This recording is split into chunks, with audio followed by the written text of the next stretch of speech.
in the modern world, people have become so freaking disconnected, and you pile on top of that midlife and all the responsibilities. Women don't have the opportunity to get together in community as much as they used to. And so that was a big part of how this podcast was born. Karen and I have literally not been in the same physical space since we were 13. At some point, it just became irrelevant. She's one of my besties. She wasn't for a long time just because we weren't connected. But here we are. We show up. We do this podcast. Kind of like the Early Birds Club. Like, what do we like? We like the fun. What do we like? We like the community. We like being in touch with each other regularly. What's the problem? We don't want to stay up that late. What's the problem? Airplane flights, living in two different states. So how can we make the good parts work, the parts that we find joy in, and morph the others into something that makes a lot more sense? I love how you just drew that connection right to the podcast. Good work, girl. Good work. Thank you very much.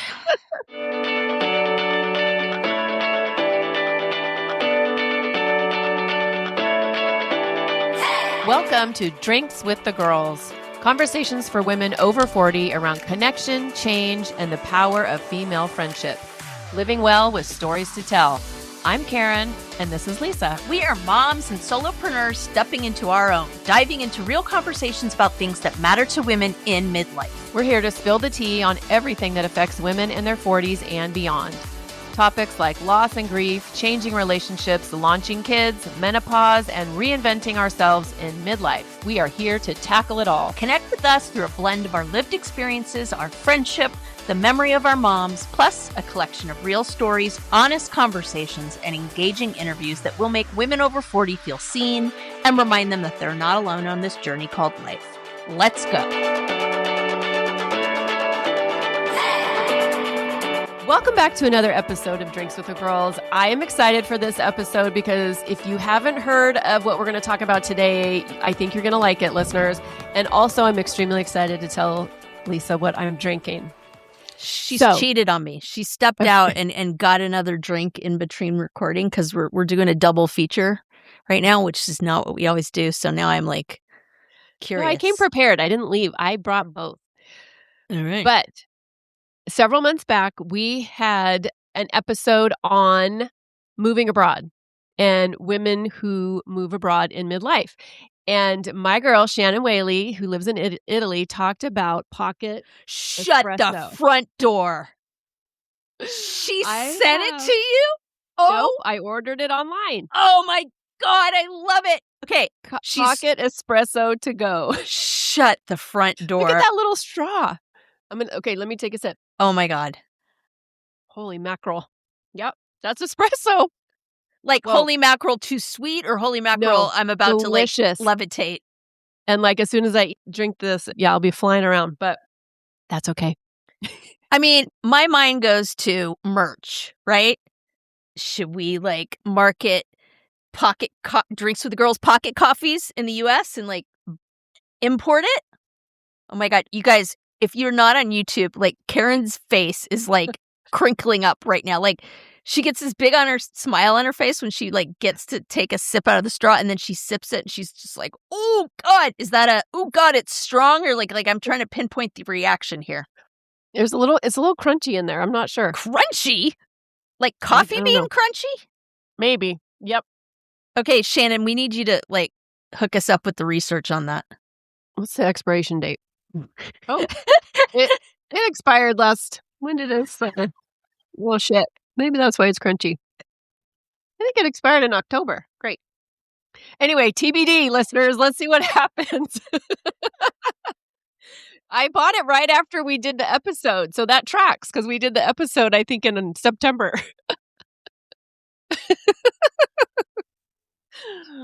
Maybe I won't be drinking the rest of that.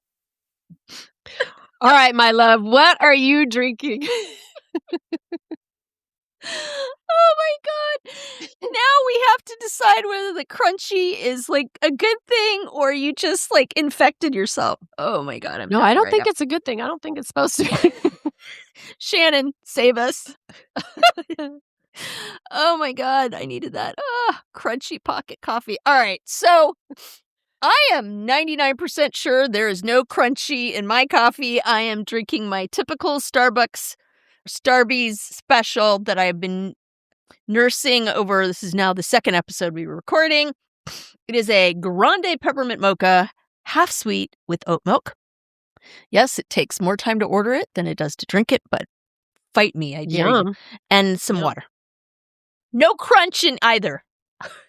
Good. That's good. That's how it should be. Oh my God, I'm dying So right now. listeners, today we're going to talk about something super exciting. And I think that if you haven't heard about these roving pop-up dance parties called the Early Birds Club, you need to go check it out after we finish chatting. Because if you like to dance, if you like time with your girls, if you like to have fun, if you like to let your hair down, this is for you.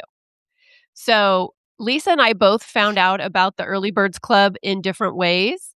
So Lisa, how did you find out about Early Birds Club? Yeah, so I'll put this in the show notes, but it was an article in the New York Times about them. You know, a lot of times when we come up with our topics, we have, how does anything get done in the wonderful world? A Google Doc.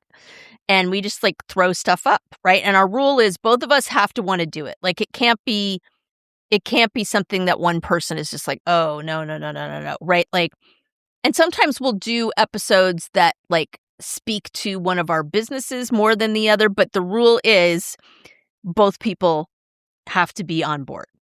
That's kind of our baseline. And the other rule is when we're talking about a guest is they have to bring something to the table, right? They're not here hawking stuff to you guys unless it's something we really believe in. So I shot an email to Karen, was like, oh my gosh, have you heard of this? And it turns out, because it's like every great idea, that your friend has also heard of it too. So how did you find out about these? If I had to guess, I would probably say Instagram. But I started following them probably, I don't know how many, maybe a year ago.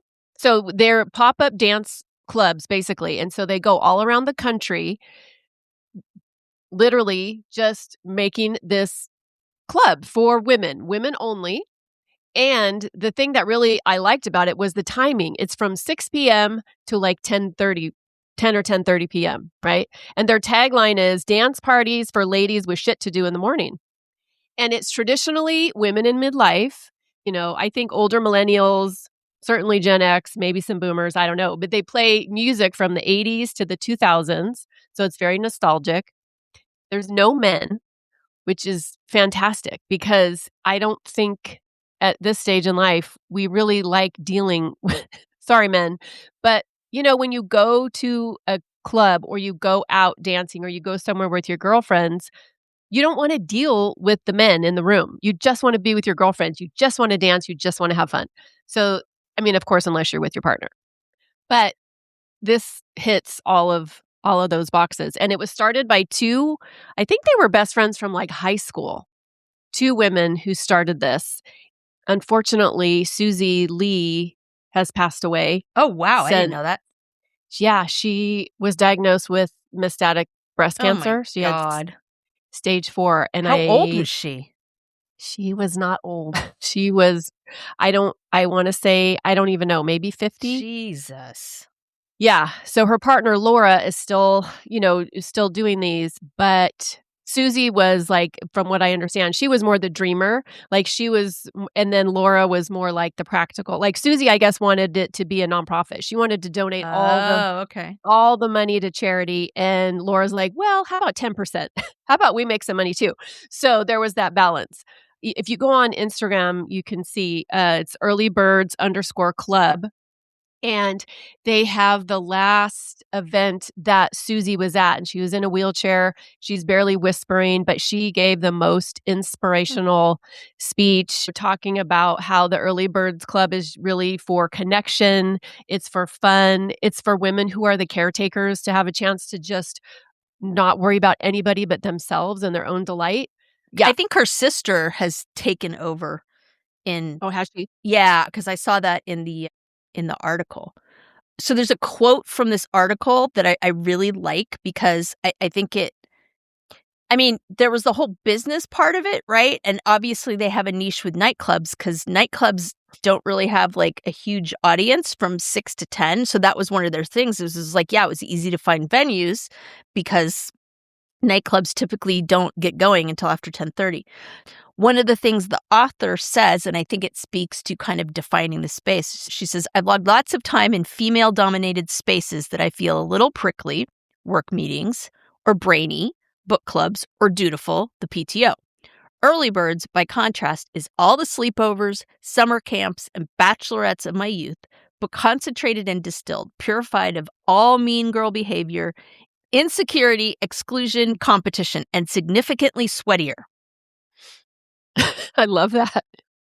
And when you first told me that quote, because I just look at these pop-ups, the Early Birds Club is just pure fun, right? Like, you don't have to be 27, to have the market on fun, right? And dancing.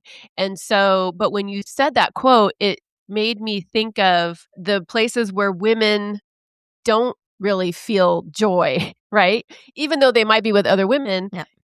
It just doesn't quite bring that level of just let me let my hair down and just be authentically me. And if I Come wanna, as you are. come as you are, exactly. Yeah, and I think that's the beauty of what they've created with the Early Birds Club is like it's literally come as you are.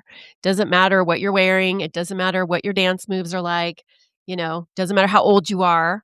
I remember Jamie Lee Curtis said something. Love I her. don't know, a while ago, like year ago, and she just talked about how why Oh, I can't know what you're talking about.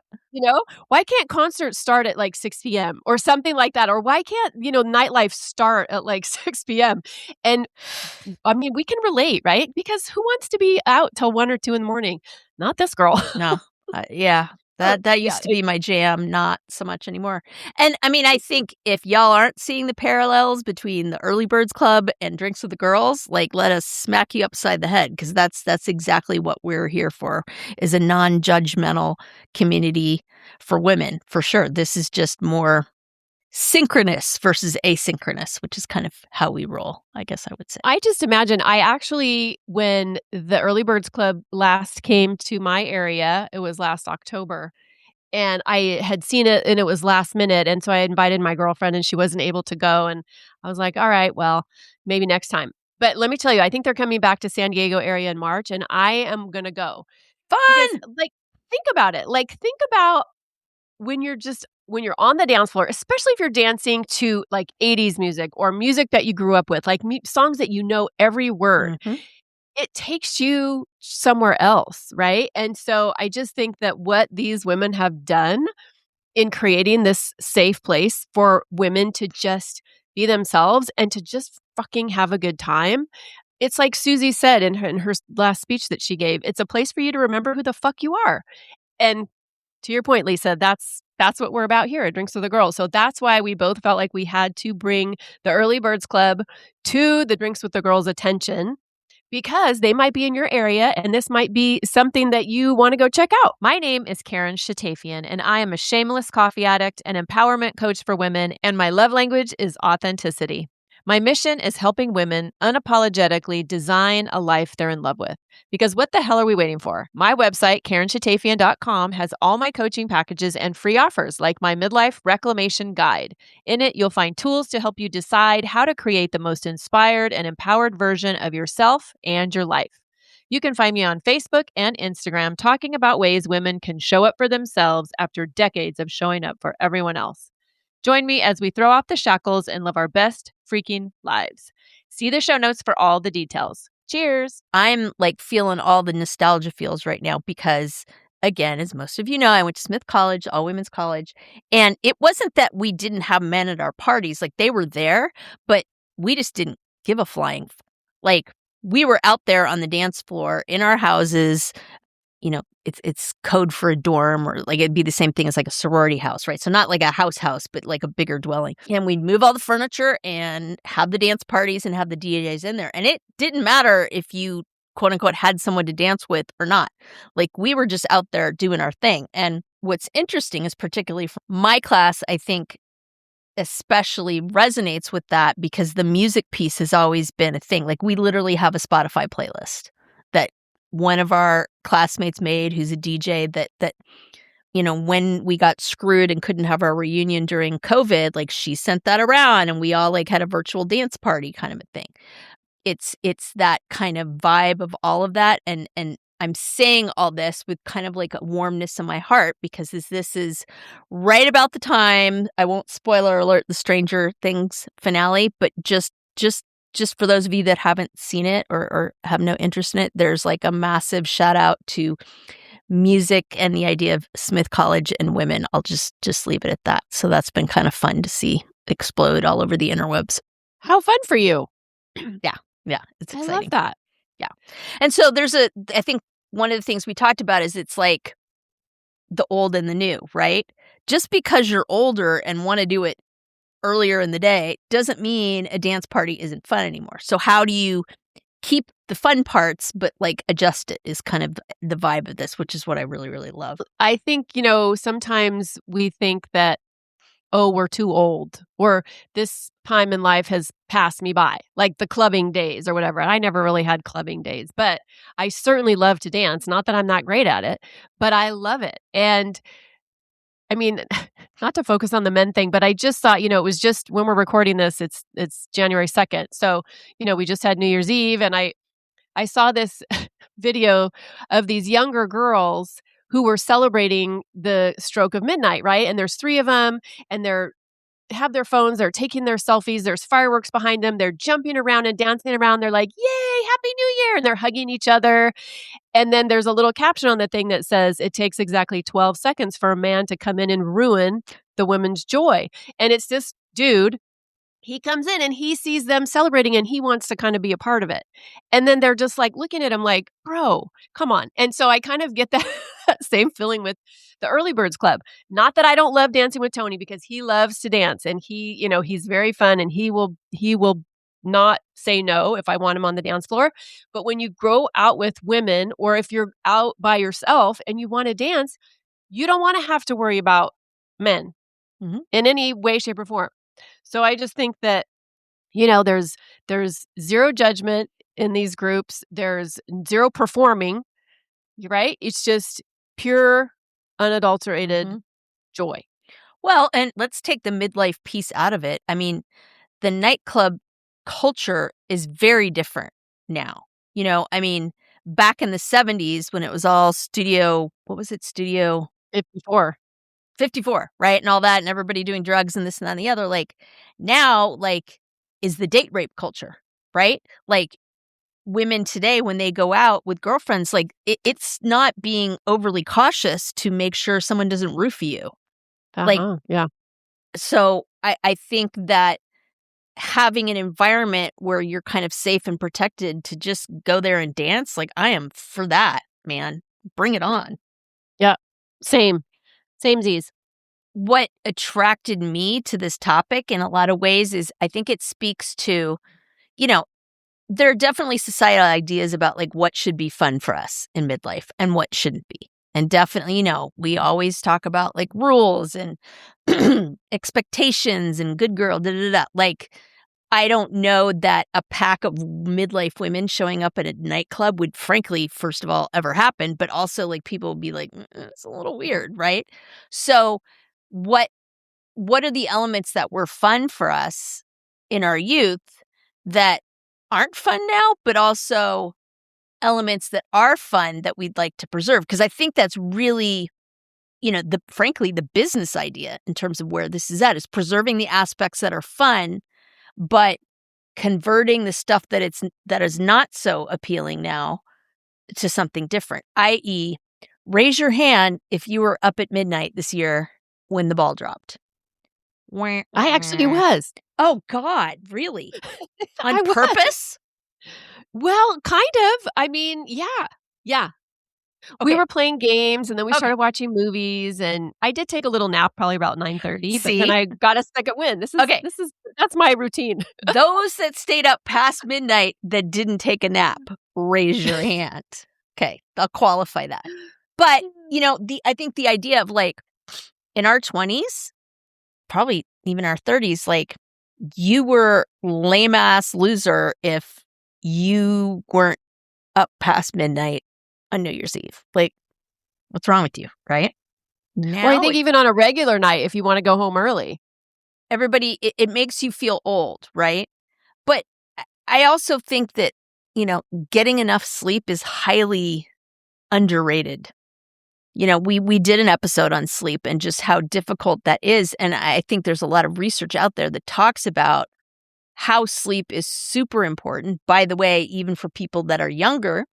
And it's super important at our age because it's the time that your body can rebuild, right? So listen to that episode. That was a fun episode to do. We talked about things like revenge, bedtime, procrastination. Say that 30 times fast. But at any rate, what it doesn't mean is, oh, well, I'm in my 50s. I no longer think dancing is fun.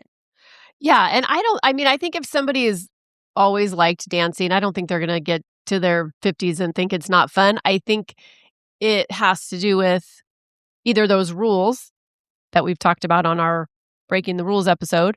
It's like, oh, well, I'm this age, so I'm not supposed to dance like that anymore, or I'm not supposed to go let my hair down. And, or if you're a mom.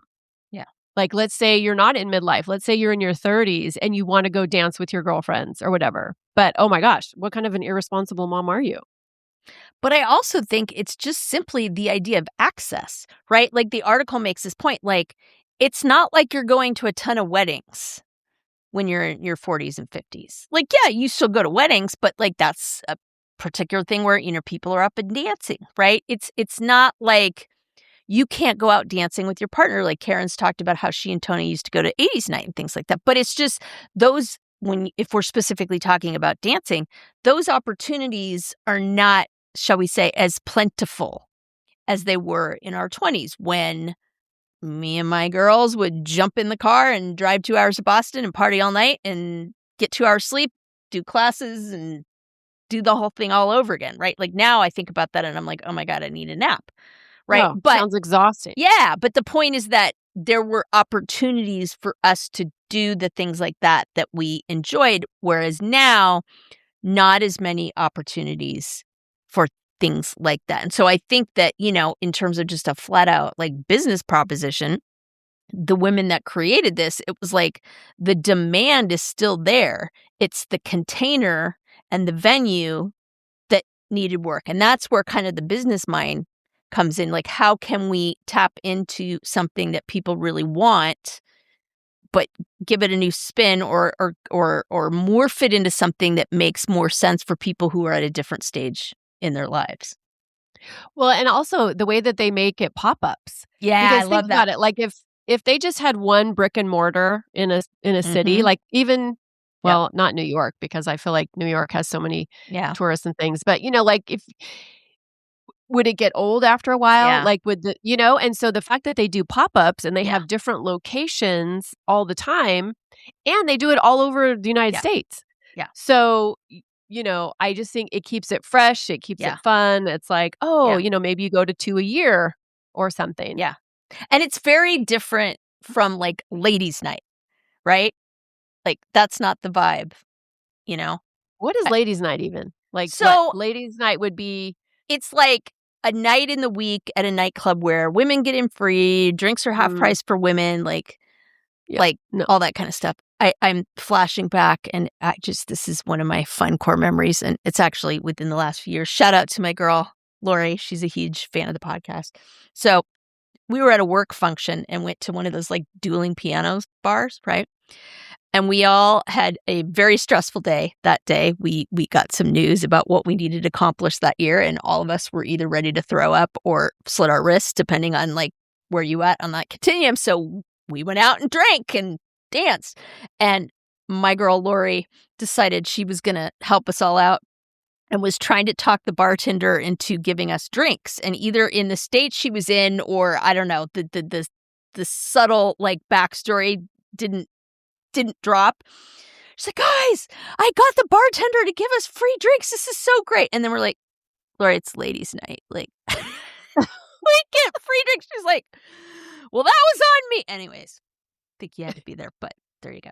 So, yes, that is the difference with ladies' night is that it's a regular kind of thing and it's like designed to bring, frankly, business to a nightclub on an off night. Like they're usually like, you're not going to have it on a Friday or Saturday. It's like a Thursday night or a Tuesday night. And so the idea is they're bringing women out there, and of course, where the women are, the men will follow to a certain extent. So at least if you're talking about a heterosexual relationship.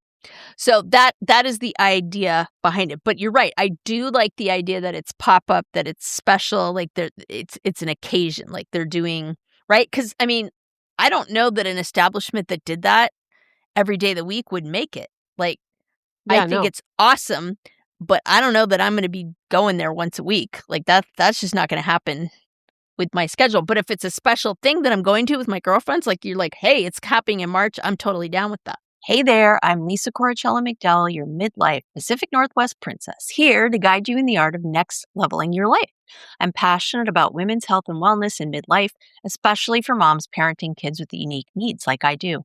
I truly believe we can learn, grow, advocate, and care for the planet while taking care of ourselves and our families. And I'd love to help you do the same. And I'm beyond excited to tell you about my membership for maxed out mamas just like me, the Empowered Parent Collective. It's a space for parents to confidently advocate for their kids, build inclusive communities, educate themselves, and find balance and support along the way. To find out more about the Empowered Parent Collective, my classes, wellness offerings, parenting tips, advocacy resources, and exclusive Drinks with the Girls goodies, head to nextlevellifewithlisa.com. Let's survive and thrive in the messy middle together. So, like, on my virtual vision bingo board, that's a mouthful, I envision a future for Drinks with the Girls where we have live events, right? Like once a quarter somewhere out there. And one feature of that is a early birds party. Like, how cool would that be, right? I think that just this idea of it's a safe space for women to go and enjoy dancing, and it's not it's a judgment-free zone. It's like they said, free of the mean girls stuff, right? Like that's not a part of it, which seems to happen when like the male gaze is involved in a lot of ways. Like we've talked about that. Like this is literally, it's a space for you to dance and be nostalgic and just come as you are and dance your butt off. And the fact that we could show up at these pop-ups, the Early Birds Club, and not have to take care of one thing or one person except for our joy. Like, because when you go out to dinner with your family, you're still taking care of people. So not having to worry about anybody but yourself and your own just happiness, I think is pretty cool.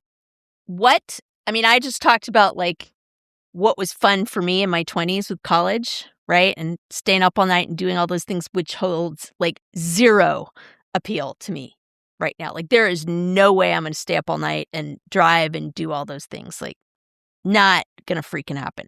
So what's something for you that was like, oh my God, it was great when I was in my 20s or when I was younger. And now like these are the parts that would be fun, but it needs a different container. I mean, kind of the same for me. Like in my 20s, it was, going out, it was having drinks at somebody's house, like a house party or out. I didn't really go to clubs and things, but I would go to, like restaurant bars who might have a band at 10 p.m., things like that. I enjoyed it at the time, but it's not like I was this party hamster that was just like, oh my God, yeah, I want to be out all the time. Party hamster, I love it. I am an introvert. Yeah, I'm an extroverted introvert, I think. But, if I'm with friends and if I'm with the right people, then that's fun.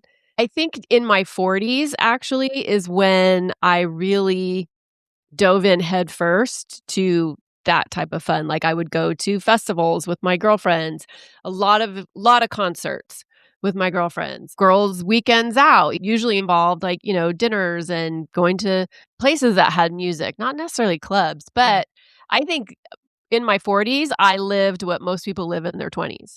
Well, and it's interesting, just continuing on this theme of like stuff that was you thought would be cool then, but isn't now. And kind of one of the things that my husband and I have recently done, and again, without hijacking this whole conversation, I feel like the idea of fun and like socializing and all that has really changed since the pandemic. I feel like people are a lot less into hosting things at their house.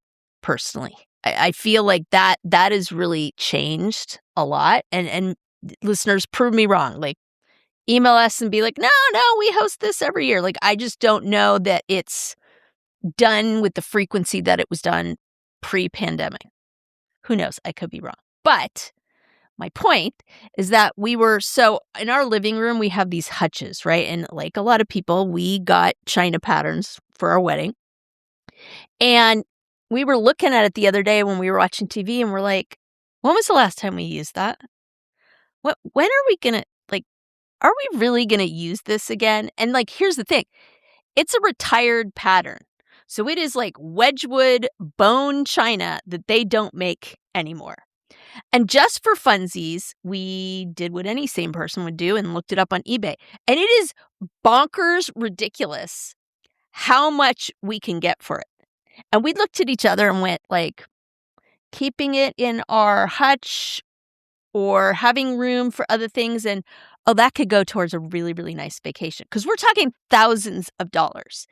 And we just looked at each other and we're like, is this something that has value or meaning for us? Or has it outlived its usefulness and we can morph it into something else?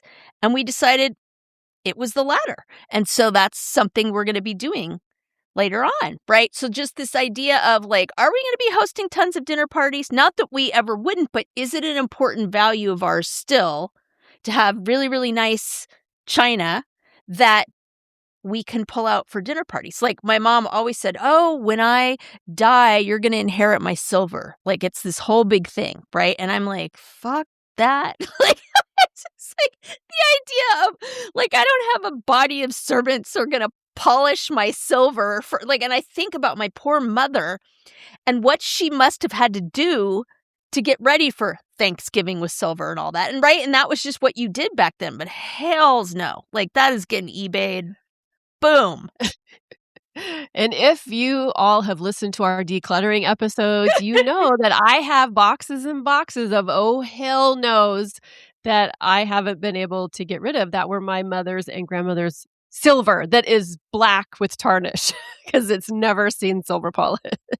Is this bringing us value? Is there a reason we should be storing this, keeping this? Or is this just we're doing this because again, there's that unwritten rule that we shouldn't break. And the decision we came to is, we're ready to let it go and we'd rather take the money and apply it toward a good vacation.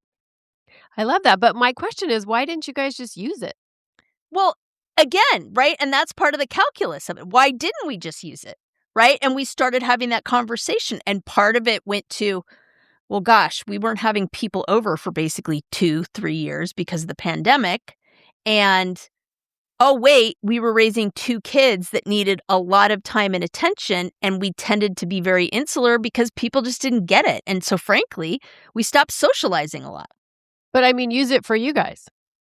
And I think that that's fine, but I think it's that risk-reward calculation, right? No, definitely. I think I'm not questioning the decision because I think it's great. Yeah. Take something that we don't use that has value that we could put into something that actually gives our family value. No, that makes total sense. But yeah, I think I was just thinking about how we tend to do that. It's we keep this fancy shit and we only pull it out for certain occasions instead of, just using it on the daily. So it really comes down to what do we value? What pieces do we want to continue? And what are we just ready to let go because there seems to be a better idea of evolving it into something different? Bringing it back to this idea of the Early Birds Club and your question about well, what do we think is fun now? And how has fun kind of changed or evolved for us? And I look at my daughters when they, are going out somewhere because they're young. They still go out and do the things. They get all dressed up and, they spend a lot of time doing that. And I'm thinking you would have to drug me to get heels on my feet. First of all, I don't want Spanx anywhere near me, things like that. And I think, it's just how we change over time. But the piece of fun and just wanting to have fun, that doesn't change. Yeah. It just looks different, maybe. What is the kernel? I mean, I think this podcast is a perfect example, right? This podcast was born, almost a couple years ago when, frankly, the world was still kind of getting out of the COVID malaise, right? And this idea that in the modern world, people have become so freaking disconnected. And you pile on top of that midlife and all the responsibilities, women don't have the opportunity to get together in community as much as they used to. And so that was a big part of how this podcast was born. we always say this to each other, and we probably should mention it more on the podcast because y'all, like, I know everybody's going to like drop their AirPods when I say this, but Karen and I have literally not been in the same physical space since we were 13. Like, I'm not kidding you. And we want to, plan a trip and all that, but at some point it just became like irrelevant, right? Like, she's one of my besties, right? But she wasn't for a long time just because we weren't connected. But here we are, we show up, we do this podcast. Like, in fact, we had so we get publicists that reach out to us, which is really super cool because you guys are a wanted audience. And this particular publicist was kind of like pimping the idea of her guest traveling to us. And I just started laughing when I saw this. And it's like, they have no idea, like Are you going to Oregon or yeah, California? like, wait a minute, right? And so I think that that's super cool, but at the same time really sad. Like, you don't think I want to squish Karen in real life? Like, come on, right? But this idea of the podcast being something that supersedes that, right? So kind of like the Early Birds Club, like, what do we like? We like the fun. What do we like? We like the community. We like being in touch with each other regularly. What's the problem? We don't want to stay up that late. What's the problem? Airplane flights, living in two different states. So how can we make the good parts work, the parts that we find joy in, and morph the others into something that makes a lot more sense? I mean, I think that's really the bottom line of what we're. I love how you just drew that connection right to the podcast. Good work, girl. Good work. Thank you very much. I do this professionally, sort of, not really. Okay, quick pause. Have we talked about the Pod Squad lately? Oh, the Pod Squad. You mean our email list /VIP lounge /digital wine club? Exactly. So listeners, if you're not on it yet, you're basically making life harder for yourself when it comes to podcasts. Like trying to scroll for show notes while speed walking on a treadmill. Wait, what was that link again? Oh, no. Grab the side rails. Or pulling up that book we mentioned while you're in the Starbucks line and then realizing everybody else moved up 3 cars and now you're that woman. We've all been there. That's why we made the Pod Squad. You'll get new episode alerts every week with direct links. Easy to listen, easy to share. And show notes straight to your inbox. So when we drop a life-changing product, book, hot tip, or yummy new drink, you're not rummaging through your memory like a woman searching for her reading glasses when they're on top of her head. It's organized, it's helpful, it's for you, babes. So join the Pod Squad. The link is in the show notes. Just tap it. Snacks, sarcasm, solidarity. And obviously, fighting the patriarchy. We write at dawn. Okay, have you ever heard of silent discos? Okay, I hadn't until we went on one of our Autism on the Seas cruise, and they had a silent dance party for the kids. And it was really, really cool because, long story short, y'all listen to that episode, but it's basically a cruise where there is all sorts of accommodations and support for families like mine with kids that are on the spectrum or have more significant disabilities, right? And so, for example, my son, one of the things that's really been, he loves music, loves music, but the idea of him, and he likes to dance, so we tried hip hop, and it was like one class and he was done. Like, he could not handle the loudness of the music. So the idea is you've got your AirPods in and you're listening to whatever is your jam, and then the person next to you is the same and they're listening to whatever their jam is, and you're having a silent disco party. Yeah, I saw it for the first time at, I think it was a music festival down here in San Diego. This was years ago. And one of the little, things you could do was, go into this little silent disco. I'm like, what the hell is that? And so I peeked in, and it's all these people with headphones on, and there's no sound, right? Because Hence they're all the silent to their own thing. And I'm just thinking to myself, what is happening right now? And thinking, I mean, let me just say, in your experience with Autism on the Seas, it makes sense to me because you have kids that are like overstimulated, right? Yep. And have very specific preferences. In this situation, I'm looking around at all these adults and I'm thinking, this is the most disconnected thing I've ever seen. What? But I mean, I guess it works. Everybody can listen to what they want. I just was curious if you'd ever heard of that because I'm like, I don't get it. Don't get it. One of the other things that I really love about the Early Birds Club is that whole releasing responsibility. And we've talked about this a little bit, right? No, you're not taking care of anybody. There's no caregiving roles to be in. Your stress is at home and you just are allowed to have fun. And that is what connects you to who you are, like that girl that you used to be. And we don't get opportunities enough to do that. We don't get opportunities to just really connect with, the 8-year-old version of ourselves who was silly and fun, or the 18 version of ourselves who just loved to explore, moving her body. So I just think that reclaiming all of this for women I just appreciate this opportunity that the Early Birds Club has given women. And in fact, I wanted to say midlife women, but my bonus daughter and I were talking about going, and she's like an older millennial. It's not like you have to be 50 or 60 years old to appreciate, this situation. It speaks to this idea that you have in your coaching where you talk about it's not self-care, it's self-indulgence or pleasure, right? And the idea, I certainly experience it, is you have women write down 50 things that give them pleasure and nobody can do it, right? Because we're not used to that. We're not used to doing something that's pleasurable just because it's pleasurable. Like there's something seriously wrong with that. And that's what I think this whole idea capitalizes on is it's not the PTO fair where you're having fun, but it's really about like fundraising for, you know what I mean? There's all these like buts and ifs and like containers for it, right? It can never be like, hey, I'm just going to go have a dance party because I want to have a dance party. And that, I think that's really what they're kind of celebrating. Yeah. And zero performative expectations. It's like you don't have to worry about, having your hair in place or how am I going to address this certain crowd or what am I going to say? Or no, it's just letting your hair down, having a good time. Like, what's the journey you go on with your clients when it's like you drop hey, your homework is to write a list of 50 things that are pleasurable. And they go, are you out of your freaking mind, right? Like I'm sure there's a journey that they follow every time. So talk a little bit about that.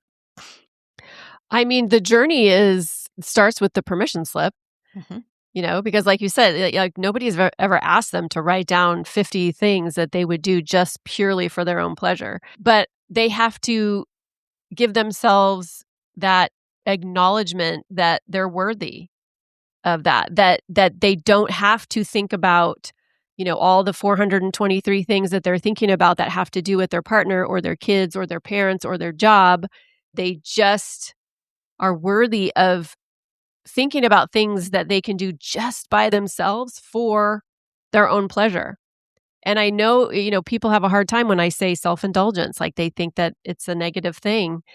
And I want to change that. And this Early Birds Club falls perfectly into that narrative because you're not doing it for anybody but yourself.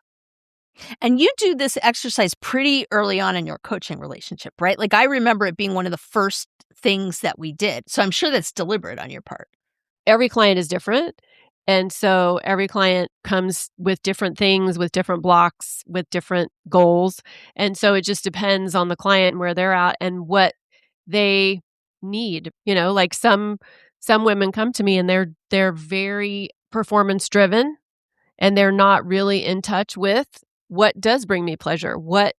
How can I eke out joy every day? Even in small ways. Because they're just not, they don't think about that. They think about, okay, what's my next task? What's my next thing I have to do? I had one client, she used to always just talk about what she accomplished for the day, right? And I had to help her, like, first of all, realize what she was doing. And she really was one that dove into that whole 50 things list. Like she was like, once that door was open for her, she was like, oh, hell yeah. Shut it. Give it to me. Yeah. Yeah. So that's fun. I love that. And honestly, like I would give, if these early bird pop-ups were all around, I would give this as homework.